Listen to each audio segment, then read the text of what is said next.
اعوذ باللہ من الشیطان الرجیم بسم اللہ الرحمن الرحیم مثل الذین ينفقون اموالهم فی سبیل اللہ کمثل حبۃ انبتت سبع سنابل فی کل سنبلۃ مئۃ حبۃ واللہ یضاعف لمن یشاء واللہ واسع علیم۔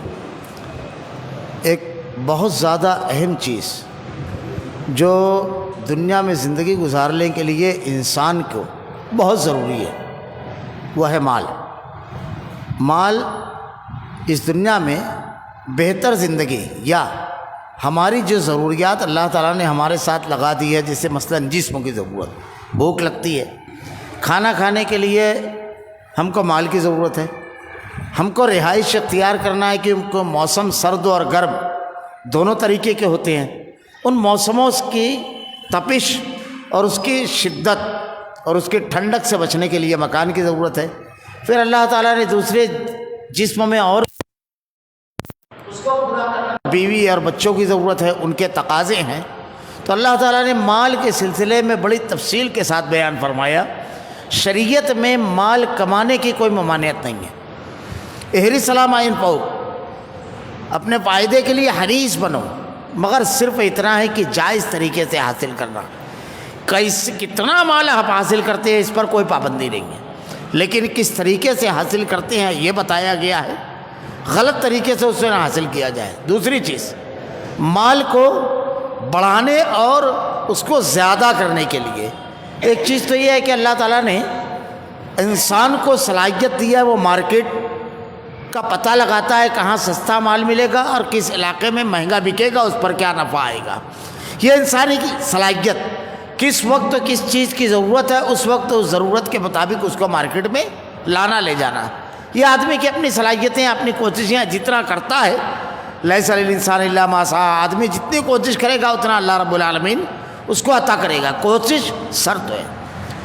یہ جو ہمارے بنائے ہوئے ضابطے اور اصول ہیں، اللہ تعالیٰ نے کچھ ضابطے بیان کیے ہیں جس کی وجہ سے مال کو خرچ کرنے کا طریقہ، راستہ اور مال کیسے بڑھے گا، یہ دونوں چیزیں اس میں نے جو آیت تلاوت کی، اللہ تعالیٰ نے اس میں صدقے کے بارے میں ارشاد فرمایا ہے کہ اگر آدمی اللہ کے راستے میں مال کو خرچ کرے گا، مثل الذین ينفقون اموالهم فی سبیل اللہ کمثل حبۃ انبتت سبع سنابل فی کل سنبلۃ مئۃ حبۃ، اللہ رب العالمین اس مال کو ایسا ہی کرے گا جیسے ایک گیہوں کی بیج آپ زمین میں ڈالیں، اس سے پہلے ایک بالی نکلتی ہے، پھر اس سے 7 بالیاں، اور ہر بالی میں اگر 100 دانے ہوں تو 700 تک بڑھا جاتا ہے۔ ایسے ہی اللہ رب العالمین صدقے کو اسی طرح بڑھاتا ہے۔ اللہ کے نبی صلی اللہ علیہ وسلم نے ارشاد فرمایا کہ جیسے آدمی جانور کو پال پوس کر صحت مند کرتا ہے، ایسے اللہ رب العالمین صدقے کو بڑھاتا چلا جاتا ہے۔ صدقہ اللہ کے راستے میں دینے سے مال میں اضافہ ہوتا ہے۔ صدقے کے بے شمار فوائد ہیں۔ اللہ کے نبی صلی اللہ علیہ وسلم نے ارشاد فرمایا کہ قبروں میں جب عذاب آدمی کے سامنے سے آئے گا تو اللہ کے راستے میں دیا ہوا صدقہ اس عذاب کو روکے گا۔ صدقہ اللہ کے غضب کو ٹھنڈا کرتا ہے، صدقہ مال میں اضافہ کرتا ہے۔ صدقہ دینے والے کے لیے ایک فرشتہ دعا کرتا ہے۔ صبح اگر کوئی شخص صدقہ نکالے تو 2 فرشتے دعا کرتے ہیں، ایک کہتا ہے اللہ تیرے راستے میں خرچ کرنے والے کو مال کو بڑھا دو، دوسرا کہتا ہے اے اللہ تیرے راستے میں مال کو جس نے روک لیا اس کے مال کو روک لے۔ اگر ہم صحابہ کرام کی زندگی دیکھیں تو ایسے کسی موقع کو جب اللہ کے راستے میں خرچ کرنا ہے، کبھی وہ لوگ ذرا سا بھی اس موقع کو ضائع نہیں کرتے تھے، پورا فائدہ اٹھاتے تھے۔ کیوں کہ قرآن میں اللہ نے بیان فرمایا ہے صدقہ کتنی اہم کی چیز ہے۔ سورہ منافقون 28ویں پارے میں کہ جب آدمی کی موت آتی ہے اور فرشتہ جب اس کے پاس آتا ہے ملک الموت، تو آدمی کہتا ہے کاش مجھ کو تھوڑا سا موقع اور ملتا تاکہ میں اللہ کے راستے میں کچھ خرچ کر کے اچھے لوگوں میں شامل ہو جاتا۔ اس کی آخری تمنا موت کے وقت تو یہ ہوتی ہے۔ صدقہ کب کیا جائے؟ اللہ کے نبی نے کہا بہترین صدقہ یہ ہے کہ آدمی اس وقت تو خرچ کرے جب اس کو مال کی ضرورت ہے، تنگی ہے اور مال کی چاہت ہے، ایسے وقت میں اللہ کے راستے میں خرچ کرنا۔ اللہ نے جنتیوں کے بارے میں ارشاد فرمایا الذین ينفقون فی السراء والضراء والکاظمین الغیظ والعافین عن الناس تنگی اور آسانی میں وہ اللہ کے راستے میں مال خرچ کرتے ہیں۔ اللہ کے نبی نے ارشاد فرمایا ایسا نہ ہو کہ آدمی بستر پہ پڑ گیا، اب ڈاکٹر آیا چیک کیا، کہا بس 2 مہینہ ہے، بس میڈیکلی اب آپ کی بالکل آخری اسٹیپ ہے، پھر آدمی شروع کرتا ہے، یہ حدیث کے الفاظ بتا رہا ہوں کہ فلاں مال اس کو دے دینا، فلاں اس کو دے دینا، فلاں اس، جب اب اس کا رہ ہی نہیں گیا، اب تو سب وارثین کا ہونے والا ہے، پھر اس وقت وہ تقسیم کا سلسلہ شروع ہوتا ہے۔ یہ نہیں، صدقہ اس وقت ہو جب ہم کو ضرورت ہے، جب ہماری استطاعت ہے، جب ہماری قوت میں ہے، اور جب خرچ کرنے میں ہم کو بہت یعنی کس کر نکالنا پڑتا ہے۔ بہترین صدقہ وہ ہے جو اللہ کے راستے میں نکالا جائے۔ اللہ کے نبی صلی اللہ علیہ وسلم نے صدقے کے بارے میں تبوک کے موقع پر صحابہ کرام سے کہا کہ اللہ کے راستے میں مال خرچ کرو۔ آپ پڑھیے غزوہ تبوک کے موقع پر صحابہ کرام نے جو مال دیا، حضرت ابوبکر صدیق رضی اللہ تعالیٰ عنہ پورا لے آئے، حضرت عمر فاروق رضی اللہ تعالیٰ عنہ آدھا مال لے کر آئے۔ اللہ کے نبی نے حضرت ابوبکر صدیق سے پوچھا کچھ اللہ کے گھر اللہ کے کچھ اپنے اہل و عیال کے لیے چھوڑ آئے ہو یا سب اللہ کے راستے میں لے آئے؟ کہا چھوڑ کر آیا ہوں، اللہ پر توکل، اور اے نبی تیرا اسوہ، تیرا نمونہ، تیری تعلیمات، گھر خالی نہیں ہے، پورا مال لے کر آئے۔ حضرت عمر رضی اللہ تعالیٰ عنہ کہتے ہیں کہ میں سوچا کہ اب آج مقابلہ کروں گا، لیکن ابو بکر سبقت لے گئے، انہوں نے آدھا مال لایا۔ حضرت عثمان ذو النورین 800 اونٹ ماں سامان کے، 200 گھوڑے، 6.25 کلو سونا۔ اللہ کے نبی نے کہا بس عثمان، آج کے بعد تیرے کسی عمل پر کوئی گرفت نہیں، 6 مرتبہ جنتی ہونے کی بشارت دی۔ حضرت عبد الرحمن بن عوف انہوں نے بھی 6.25 کلو سونا دیا۔ حضرت طلحہ رضی اللہ تعالیٰ عنہ، آپ پڑھیے 1300 ٹن کھجوریں، 1300، ایک ڈھیر تھا۔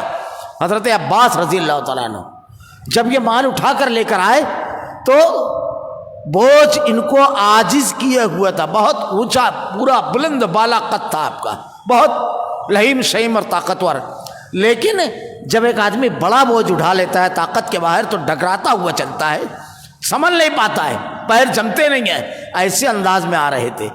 یہ اللہ کے نبی نے کہا آج جنت کمانا ہے، اللہ کے راستے میں دینا ہے۔ اللہ تعالیٰ کہتا ہے لن تنالوا البر حتی تنفقوا مما تحبون، اپنے محبوب مال کو اللہ کے راستے میں خرچ کرو۔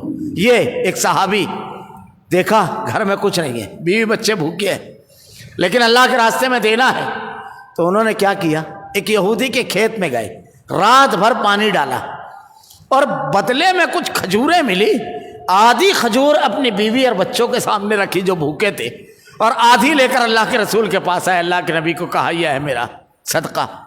منافقین نے جب حضرت عباس کو دیکھا تو کہا دیکھو دکھاوا کر رہا ہے، میں نے بتایا تھا پہلے ہی پارے کے درس میں، نقاد ہوتے ہیں یہ، دوسرے پارے میں بھی بتایا تھا، صرف تنقید کرنا ہے ان کا کام، یہ دیکھنا چاہیے کیا کر رہا ہے۔ کیا کہا، دیکھو یہ دکھاوا کر رہے ہیں، اور جب یہ اتنا صلاح ہے تو بولے اتنے کی کیا ضرورت اللہ کی اور اس کے رسول کو۔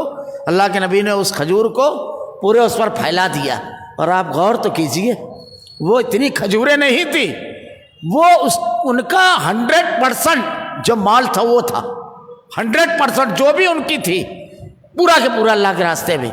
تو اللہ کے راستے میں خرچ کرنے کے لیے جب اللہ کے نبی نے جب دعوت دی، صحابہ کرام نے اپنے مالوں کو اللہ کے نبی سے کہا جو آپ لے لیں وہ ہم کو زیادہ محبوب ہے جو آپ چھوڑ دیں۔ اللہ کے نبی نے کہا آدمی کہتا ہے میرا مال میرا مال میرا مال، کیا ہے اس کا مال؟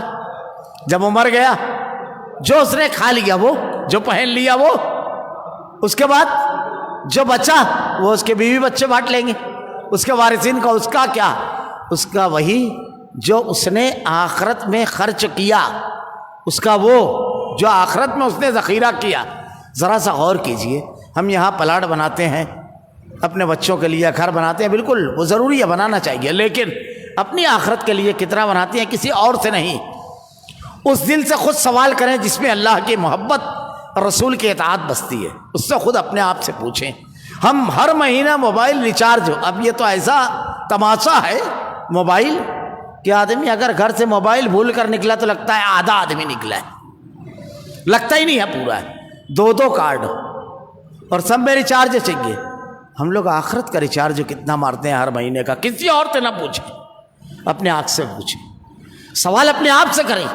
ہمارے پاس کچھ ہے، بے شمار اسکیمیں ہیں اوپر، بے شمار، اللہ تعالیٰ اللہ کے راستے میں دینے والوں کے لیے جو کرے گا، میں آگے بھی یہ بھی بتاؤں گا، لیکن یہ اس لیے اللہ نے کہا ہے ہمارا مال، آدمی مال ہے اس کے ذریعے جنتی بن سکتا ہے، جہنم سے بچ سکتا ہے۔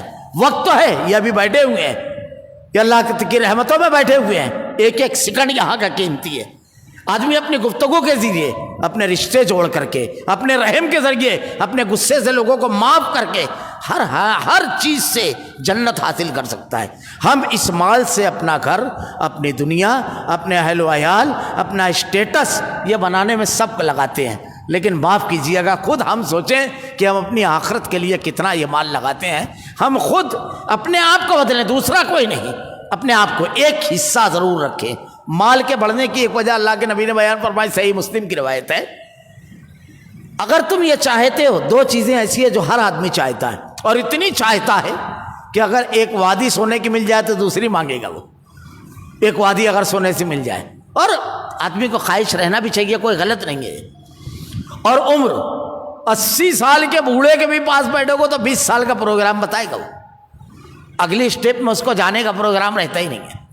مال اور عمر آدمی کو ہمیشہ، اللہ کے نبی نے کہا دونوں زیادہ چاہتے ہو، بالکل آسان راستہ بتا دیا، کیا؟ صلہ رحمی کرو، رشتہ جوڑو، یہ بڑی اہم چیز ہے، رشتہ جوڑنا بڑی اہم چیز ہے۔ سورہ نساء کی پہلی آیت ہے، دیکھیے بڑی اہم چیز ہے، اللہ تعالیٰ نے کہا رشتہ جوڑو۔ یہ جو ہمارے رشتہ دار ہیں ہمارے اختیار میں ہے کہ ہم اپنی مرضی کے خاندان میں پیدا ہو جائیں، ہے نہ، اللہ نے دیا ہے، یہ اماں، یہ ابا، یہ چچا، یہ چچی، یہ ماموں، یہ نانا، یہ دادی، دادا، کس کے دیے ہوئے؟ اس کے، یہ سب اس کے۔ ایک رشتہ صرف ہم مناتے ہیں دنیا میں، جس کو سب سے زیادہ لے کر چلتے ہیں، بیوی کا رشتہ، باقی سب کس کے ہے؟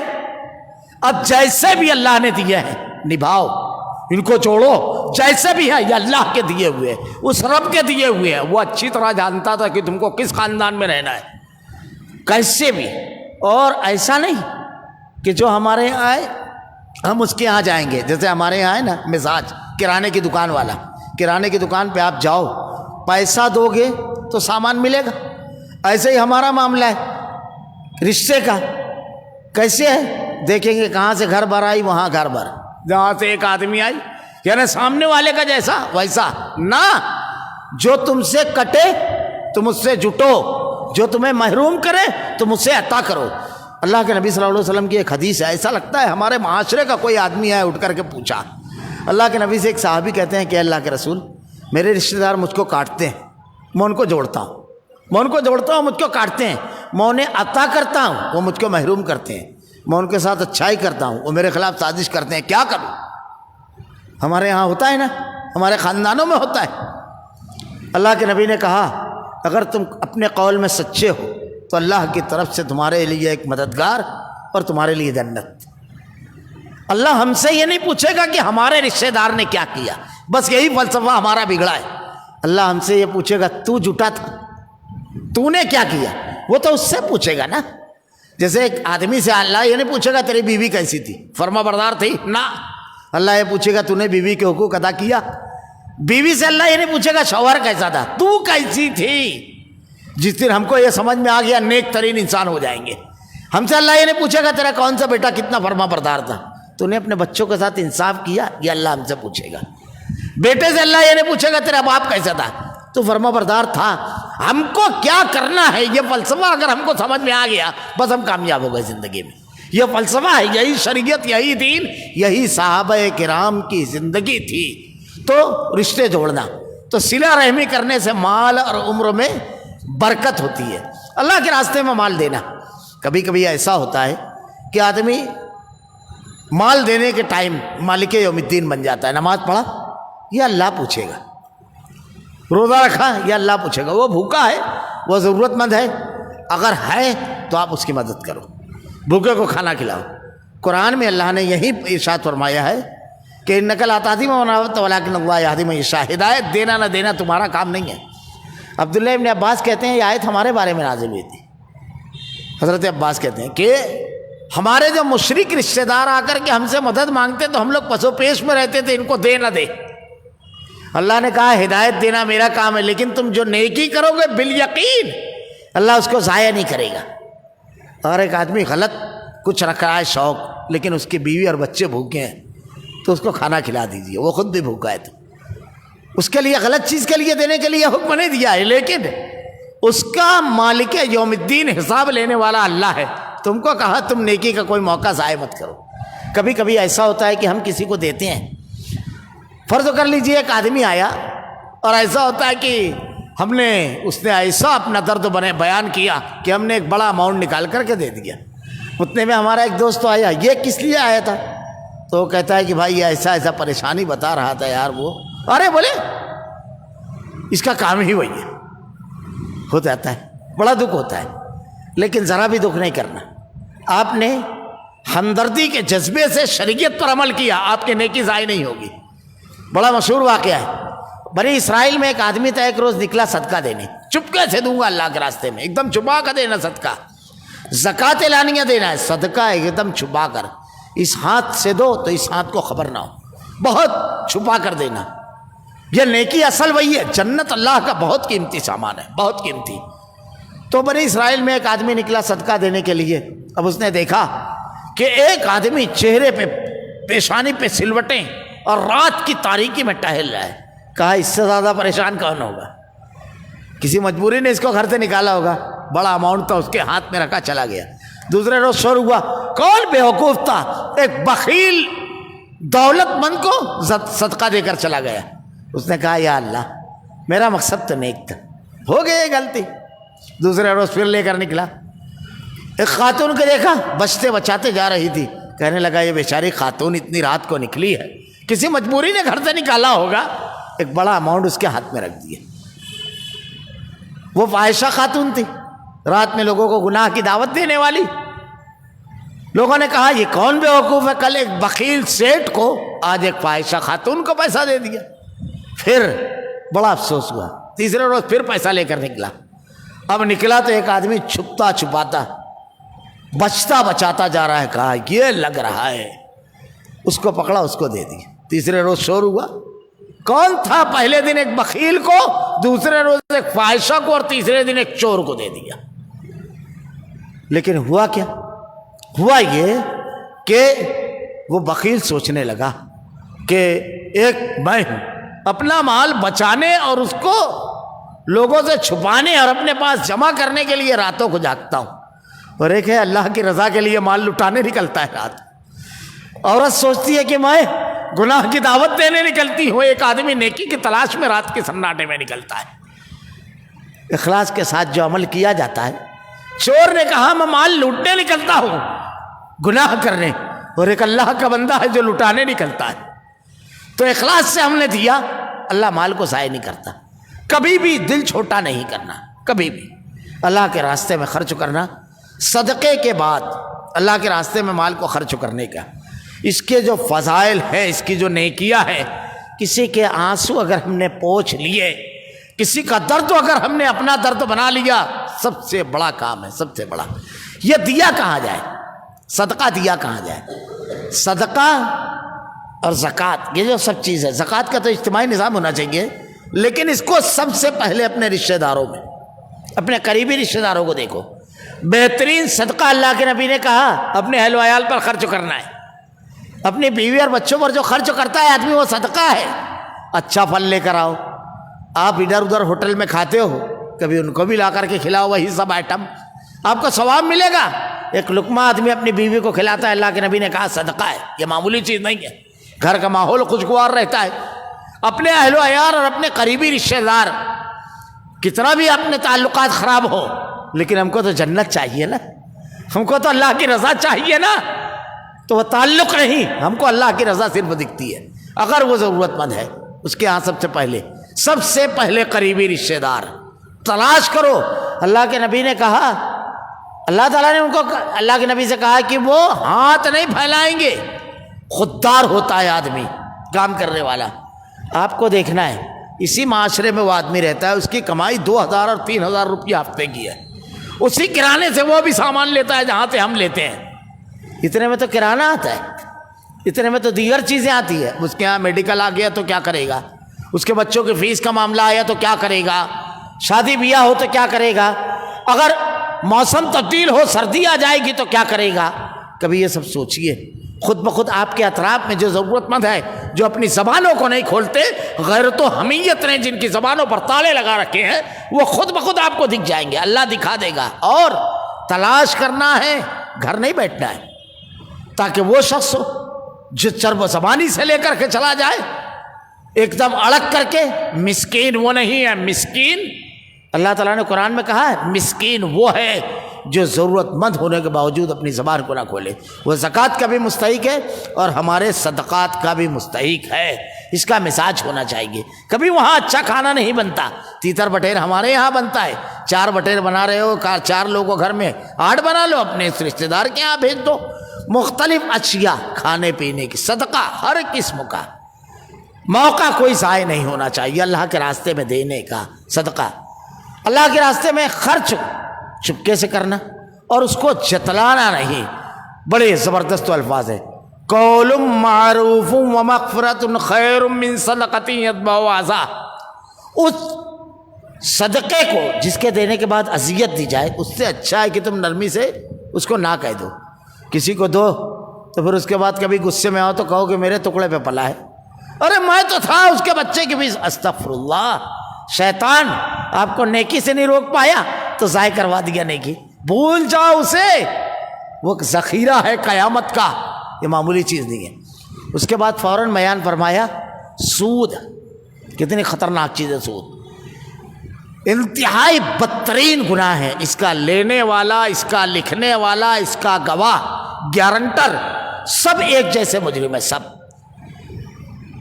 اللہ تعالیٰ نے کسی بھی گناہ کے بارے میں وہ جملہ قرآن و حدیث میں نہیں ہے جو سود کے بارے میں، سن لیجئے۔ اللہ نے ارشاد فرمایا فَآذَنُوا بِحَرْبٍ مِّنَ اللَّهِ وَرَسُولِهِ، سود خور اللہ اور اس کے رسول سے جنگ کرتا ہے۔ عبداللہ ابن عباس رضی اللہ تعالیٰ عنہ کہتے ہیں قیامت کو روز اس کو ہتھیار دیا جائے گا اور کہا جائے گا چل اللہ اور اس کے رسول کے مقابل کھڑے ہو۔ بیان کرتے ہوئے دل کہاں پر آئے، کس کی جسارت، اللہ اور رسول کے سامنے کھڑا ہو۔ وہاں تو سب صرف نجات اور بخشش چاہیں گے، اتنا سنگین جرم اور گناہ ہے۔ یہ مال کو کھا جاتا ہے، مروت اور اخوت کو کھا جاتا ہے۔ اللہ کے نبی نے ارشاد فرمایا ہے سود کے بارے میں کہ اللہ تعالیٰ کہتا ہے سود کے بارے میں قیامت کے روز یتخبطہ الشیطان من المس، سود خور کھڑے نہیں ہوں گے مگر ایسے جھومتے جھامتے ہوں گے جیسے شیطان نے ان کو چھو کر کھبتی کر دیا۔ مقبوط الحواس، کسی کو شیطان لگ جاتا ہے تو کیسی حرکتیں کرتا ہے، ایسے ہی چلے گا سود خور قیامت کے روز۔ یہ تیسرے پارے کی آیت ہے سورہ بقرہ کی۔ سود بے شمار اس کی شکلیں ہیں، مال پر مال بڑھانا، آپ نے کسی کو مال دیا، اس پہ آپ اس مال کے اوپر زائد مال لے رہے ہیں، بس یہ ہے سود۔ ہمارے یہاں آج کل بہت ساری اس پر تو مختلف باقاعدہ ایک یعنی مستقل پروگرام ہونا چاہیے۔ آج ہمارے یہاں جو سود کی قسمیں ہیں، آدمی 1 لاکھ روپیہ کسی کو قرض دے رہا ہے اور اس کے بعد بولتا ہے کہ ہر ہفتہ تجھ کو 5,000 روپیہ نفع لوں گا۔ یہ نفع نہیں ہے، یہ سود ہے، یہ سود ہے۔ اگر آپ کسی کو 10 لاکھ دے رہے اور کہے مہینے کا 10,000 مجھ کو چاہیے نفع، جا تو اس میں کاروبار کریں، یہ بھی سود ہے۔ فکس اماؤنٹ نہیں ہوتا ہے۔ ایک بات یہ یاد رکھیے، جو تجارت ہے، پارٹنرشپ، اس میں فیگر طے نہیں ہوتا ہے، پرسنٹ طے ہوتا ہے۔ آپ نے فیگر طے کر لیا 10,000، یہ سود۔ پرسنٹ کیسے؟ جتنا بھی نفع آئے گا یہ میرا پیسہ، تیرا تجربہ اور تیری محنت، اب اس میں جتنا بھی نفع آئے گا 50% ہم دونوں کا رہے گا۔ اب ایک مہینہ اس نے 20,000 کمایا تو آپ کو 10,000 آیا، دوسرے مہینے میں اس نے 28 کمایا تو آپ کو کتنا ملا؟ 14۔ تیسرے مہینے میں اس کو کتنا ملا؟ 15,000 تو آپ کو ملا 7.5۔ یعنی جب آپ پرسنٹ طے کریں گے تو فیگر اوپر نیچے ہوگا، اور اگر آپ فیگر طے کریں گے تو یہی ہے سود۔ یہ ایک شکل ہے۔ یہ جو یعنی پارٹنرشپ جو ہے، امام بخاری رحمۃ اللہ علیہ کہ ایک آدمی کا سرمایہ ہو اور ایک آدمی کا تجربہ اور محنت ہو، امام بخاری رحمۃ اللہ علیہ باقاعدہ یہی تجارت کیا کرتے تھے۔ یہ کر سکتے ہیں، بالکل جائز۔ اور جب تک ایمانداری سے 2 پارٹنر تجارت کرتے ہیں تو تیسرا اللہ ہوتا ہے، بہت برکت ہوتی ہے۔ لیکن عام طور سے شیطان دماغ میں ڈالتا ہے ابے اس کو کیا معلوم تو 22 روپیہ میں خرید رہا ہے کہ 28 میں، اور خرید رہا ہے 22 میں، بتا دیا 28 میں 6 روپیہ تو یہیں مار لیا 1 کلو پر۔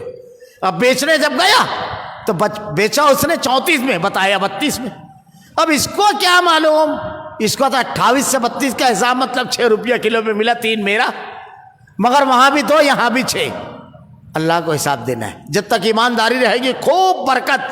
اللہ نے آپ کے حصے میں جتنا لکھا ہے اتنا ہی ملے گا۔ ہم لوگ ڈرتے ہیں، پارٹنرشپ جو ہمارے یہاں نہیں ہے، دین نہیں ہے، اس کی وجہ سے ہے۔ بڑی بڑی کمپنیاں شیئر سے چلتی ہے، یہ معمولی یعنی چیز نہیں ہے، لیکن ہمارے یہاں جو نقصان ہمارے معاشرے میں ہو رہا ہے یہ سب اسی سے۔ مالی ترقی نے ایک آدمی کا 10,000 بھی ہے، وہ آپ کے ساتھ انویسٹ کرے، آپ ایمانداری سے کیجیے۔ ہمارے یہاں تو کمپنی آتی ہے، کبھی ہیرا گولڈ آتا ہے، کبھی کوئی اور گولڈ آتا ہے، سب کا مال لے کے بھاگ جاتا ہے، اور جنت کاندھے پہ لے کر آتے ہیں یہ لوگ جب آتے ہیں تو۔ اللہ اکبر، ایسی باتیں لوگوں سے دھوکہ دھڑی۔ یہ پارٹنرشپ جو شریعت کے مطابق ہے اس کا وہ لوگوں میں نہ ہو، یہ خوف ڈال دیتے ہیں۔ اگر یہ دینداری، کبھی الفہد آیا اس نے بھی ایسے ہی کیا، اور بڑا عجیب و غریب معاملہ ہے ہمارا بھی کہ علماء سمجھاتے رہے، بتاتے رہے کہ یہ پونزی اسکیم ہے، لیکن لوگوں کو سمجھ میں نہیں آتا ہے۔ خود ہمارے یہاں ایک شخص کا گھر ہے، مکان ہے، دکان ہے، آدمی تجربہ کرتا ہے، دیکھتا ہے کہ نہیں یہ چیزیں ہیں، گارنٹی اس کی، اس کا اپنا خاندان ہے، بچپن سے دیکھ رہا ہوں، اس کو بھی چاہیے ایمانداری سے کرے، اللہ بہت برکت دے گا۔ یہ جائز ہے، اللہ نے کہا ہے میں نے تجارت کو جائز کیا ہے اور سود کو حرام، مروت ختم ہو جاتی ہے اس سے۔ میں آپ کو بتاؤں، بس وقت ہو گیا ہے، 2 منٹ اور بولوں گا، اس کے بعد انشاءاللہ قرض پر اور لین دین پر کل، یہ بڑے اہم عناوین ہیں۔ دوسری جنگ عظیم جب ہوئی، مروت ختم ہو جاتی ہے سود سے۔ دوسری جنگ عظیم کے بعد اٹلی جو ہے بالکل تباہ ہو گیا تھا، تو وہاں کا جو صدر تھا اس نے امریکہ، برطانیہ وغیرہ سے مدد مانگی۔ ان لوگوں نے فوراً وائٹ ہاؤس میں میٹنگ لی اور کہا 2% سود پہ ہم آپ کو پیسہ دیں گے۔ جب اس کے پاس یہ میسج پہنچا تو رونے لگا، وہ پارلیمنٹ ہاؤس میں رونے لگا اور پرچی پھینک دی اس نے، کہا اتنے % پر تو دنیا میں کوئی بھی ہم کو دے رہا ہے، اب ہمارے اپنے مذہب کے لوگ ہو، ہم عیسائی آپ عیسائی، ہم نے اپنے بیٹے مروائے آپ کے لیے، کوئی مروت اور اخوت نہیں ہے۔ اب جائیے ابھی ہمارے برادران کے وطن کی بستیوں میں 10 اور 20 ہزار روپیہ اگر آدمی کو قرض لگتا ہے تو انٹرسٹ پر ملتا ہے، عام بات ہے، یہ معمولی چیز نہیں ہے۔ ایک آدمی مجھ کو بتانے لگا کہ اس کے سگے چچا زاد بھائی کو، کافی پرانا واقعہ ہے یہ، تقریباً 20 سال، 40,000 کی ضرورت تھی آپریشن کے لیے، اپنے سگے چچا زاد بھائی کے پاس گیا، اس کے پاس تھا، اور کس کے لیے؟ اس کی امی کے لیے، یعنی چچی کے لیے۔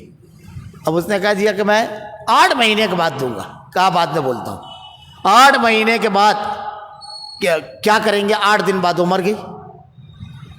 اس نے کہا نہیں ہے، جبکہ اس کے پاس پیسہ تھا۔ اس کے جانے کے بعد ایک آدمی کو کہتا ہے کہ اگر 8 مہینے کے لیے اس کو دے دوں تو اتنا انٹرسٹ 8 مہینے میں ہوتا ہے، کیا فائدہ دے کر کے؟ ماں مر گئی، چچی مر گئی، یہ مروت ختم کر دیتا ہے، اخوت ختم کر دیتا ہے، حرام ہے۔ ایک شکل سود کی اور ہے بیعینہ، صراحتاً حرام ہے یہ بیعینہ۔ بہت ساری شکلیں ہیں، میں کچھ شکلیں صرف بیان کر رہا ہوں، ورنہ اس پر میں نے کہا نا ایک پروگرام ہونا چاہیے۔ شے کو بیچ میں ڈال دینا، شے کو بیچ میں ڈالنے کا مطلب یہ کہ ایک آدمی نے کیا کیا کہ ایک چیز دے دی، مثلاً 4 لاکھ کا پلاٹ ہے، اب ایک آدمی کو پیسے کی ضرورت ہے، وہ آیا تو اس نے کہا ٹھیک ہے یہ پلاٹ ایسا کر تو 5 لاکھ میں رکھ لے، اور معاف کیجئے گا یہ پلاٹ تو رکھ لے، اس کو پیسے کی ضرورت آیا رکھ لے، 4 لاکھ میں رکھ لے، 1 مہینے کے بعد میں اسی کو 5 لاکھ میں خرید لوں گا۔ روکڑا ٹھیک ہے رکھ لیے، اب 1 مہینے کے بعد اس سے 5 لاکھ میں پھر وہی پلاٹ واپس لے لیا، یہ ہے بیعینہ، صراحتاً حرام ہے۔ آپ نے صرف پلاٹ بیچ میں ڈالا ہے، 4 لاکھ دیا اور لیا کتنا؟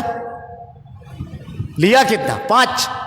یہ 1 لاکھ جو آپ نے طے کیا، آپ کو پلاٹ لینا ہے، آپ مارکیٹ ریٹ سے خرید لیجئے، اور جب آپ لوٹائیں گے اس وقت کا جو مارکیٹ ریٹ رہے، چاہے مارکیٹ ویلو نیچے آئے چاہے اوپر جائے، آپ اس وقت کے مارکیٹ ویلو سے۔ یہ ہے بیعینہ، کسی شے کو بیچ میں ڈال دینا۔ اس کی اور بھی شکلیں ہیں، 1 2 شکلیں 4 شکلیں جو ہمارے سماج میں رائج ہے کل انشاءاللہ اس کو بیان کر کے قرض اور لین دین، یعنی قرض دینے کا طریقہ، قرض کا فائدہ، بہت فائدہ ہے قرضوں کا، بہت فائدہ ہے، کل انشاءاللہ بتاؤں گا۔ لین دین میں کیسے کرنا، ہمارے یہاں لین دین کا شرعی طریقہ نہیں معلوم ہے، پتہ چلا وہ کیا بولتے ہیں، کون سی گنتی، الٹی گنتی، سیدھی گنتی، کیا کیا بولتے ہیں وہ، اس کو دے دیے پلاٹ تو پھنس گئے۔ ذات شریعت کے اگر آپ جان جائیں اور اس کے اوپر عمل کریں، کوئی پھنسا نہیں پائے گا آپ کو انشاءاللہ۔ ہم لوگ ضابطوں کو چھوڑ دیتے ہیں خرید و فروخت میں، کل انشاءاللہ اس کے بارے میں بتاؤں گا۔ اللہ رب العالمین ہمیں شریعت کے مطابق عمل کرنے کی توفیق دے، ہمارا خاتمہ ایمان پر فرما۔ ربنا لا تزغ قلوبنا بعد إذ هديتنا وهب لنا من لدنك رحمة إنك أنت الوهاب۔ سبحانك اللهم وبحمدك أشهد أن لا إله إلا أنت أستغفرك وأتوب إليك۔